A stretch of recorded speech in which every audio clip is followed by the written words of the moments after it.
तो चलिए शुरू करते हैं आज की कहानी। किसी घने वन में एक बहुत बड़ा शेर रहता था। वह रोज शिकार पर निकलता और एक ही नहीं, दो नहीं, कई कई जानवरों का काम तमाम कर देता।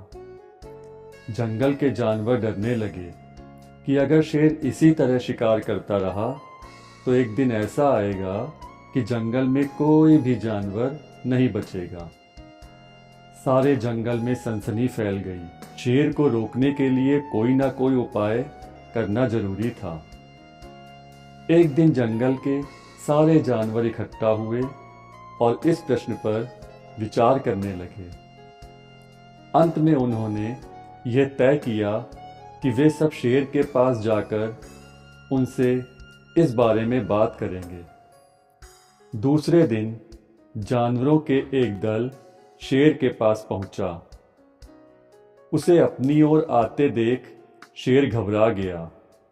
उसने गरज कर पूछा, क्या बात है, तुम सब यहां क्यों आ रहे हो? जानवर दल के नेता ने कहा, महाराज, हम आपके पास एक निवेदन करने आए हैं।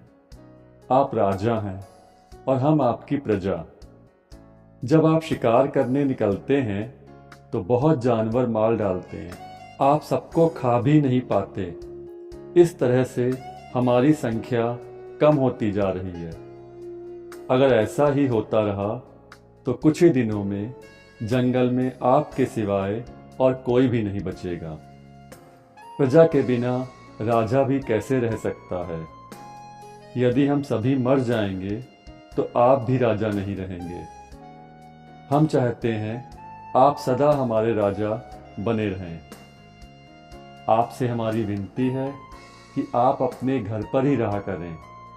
हर रोज स्वयं आपके खाने के लिए हम लोग एक जानवर भेज दिया करेंगे। इस तरह से राजा और प्रजा दोनों ही चैन से रह सकेंगे।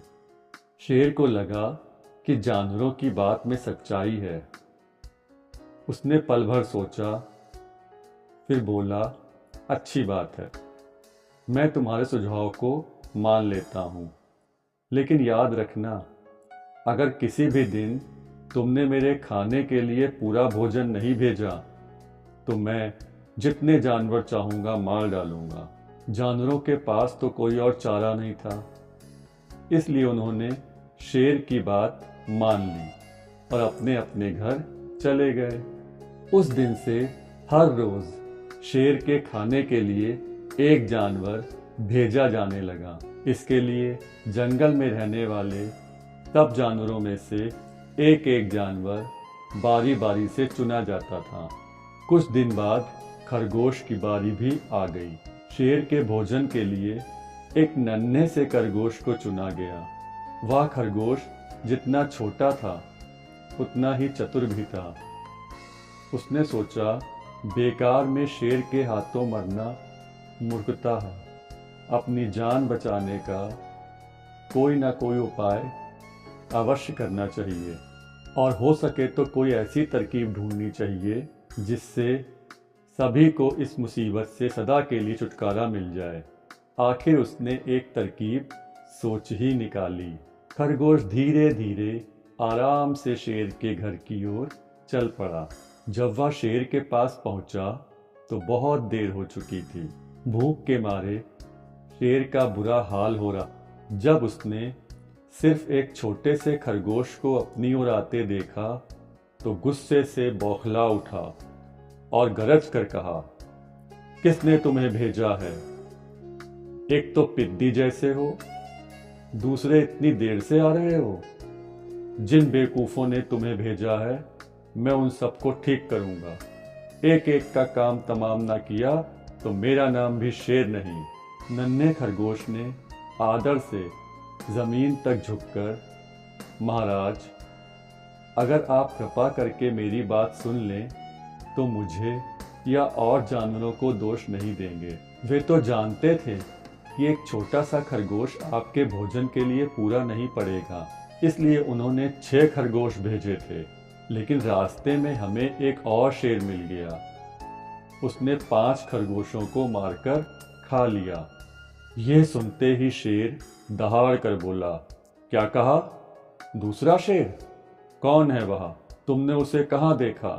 महाराज, वह तो बहुत ही बड़ा शेर है, खरगोश ने कहा।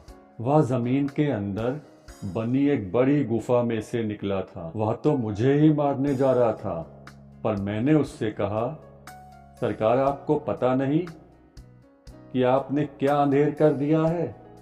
हम सब अपने महाराज के भोजन के लिए जा रहे थे, लेकिन आपने उनका सारा खाना खा लिया है।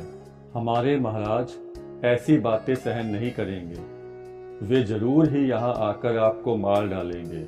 इस पर उसने पूछा, कौन है तुम्हारा राजा? मैंने जवाब दिया, हमारा राजा जंगल का सबसे बड़ा शेर है।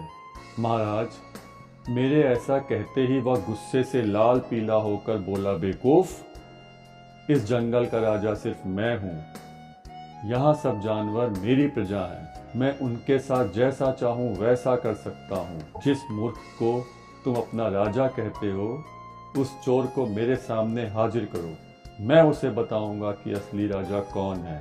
महाराज, इतना कहकर उस शेर ने आपको लिवाने के लिए मुझे यहाँ भेज दिया। खरगोश की बात सुनकर शेर को बड़ा गुस्सा आया और वो बार बार गरजने लगा। उसकी भयानक गरज से सारा जंगल दहलने लगा। मुझे फौरन उस मूर्ख का पता बताओ, शेर ने दहाड़ कर कहा। जब तक मैं उसे जान से ना मार दूंगा, मुझे चैन नहीं मिलेगा। बहुत अच्छा महाराज, खरगोश ने कहा, मौत ही उस दुष्ट की सजा है। अगर मैं और बड़ा और मजबूत होता तो मैं खुद ही उसके टुकड़े टुकड़े कर देता। शेर ने कहा, चलो रास्ता दिखाओ, फौरन बताओ किधर चलना है। इधर आइए महाराज, इधर। खरगोश रास्ता दिखाते हुए शेर को एक कुएं के पास ले गया और बोला, महाराज, वह दुष्ट शेर जमीन के अंदर नीचे किले में रहता है। जरा सावधान रहिएगा, किले में छुपा दुश्मन खतरनाक होता है। मैं उससे निपट लूंगा। शेर ने कहा, तुम यह बताओ कि वो है कहाँ? पहले जब मैंने उसे देखा था तब तो वह यहीं बाहर खड़ा था। लगता है आपको आता देखकर वह किले में घुस गया। आइए मैं आपको दिखाता हूँ। खरगोश ने कुएं के नजदीक जाकर शेर से अंदर झांकने के लिए कहा। शेर ने कुएं के अंदर झांका तो उसे कुएं के पानी में अपनी परछाई दिखाई दी। परछाई को देखकर शेर जोर से दहाड़ा। कुएं के अंदर से आती हुई अपने ही दहाड़ने की गूंज सुनकर उसने समझा कि दूसरा शेर भी दहाड़ रहा है। दुश्मन को तुरंत मार डालने के इरादे से वो फौरन कुएं में कूद पड़ा। कूदते ही पहले तो वह कुएं की दीवार से टकराया, फिर धड़ाम से पानी में गिरा और डूबकर मर गया। इस तरह चतुराई से शेर से छुट्टी पाकर नन्हा खरगोश घर लौटा। उसने जंगल के जानवरों को शेर के मारे जाने की कहानी सुनाई। दुश्मन के मारे जाने की खबर से सारे जंगल में खुशी फैल गई। जंगल के सभी जानवर खरगोश की जय जयकार करने लगे। तो बच्चों, इस कहानी से हमें ये सीख मिलती है कि घोर संकट की परिस्थितियों में भी हमें सूझबूझ और चतुराई से काम लेना चाहिए और आखिरी दम तक प्रयास करना चाहिए। सूझबूझ और चतुराई से काम लेकर हम भयंकर संकट से उबर सकते हैं और बड़े से बड़े शक्तिशाली शत्रु को भी पराजित कर सकते हैं।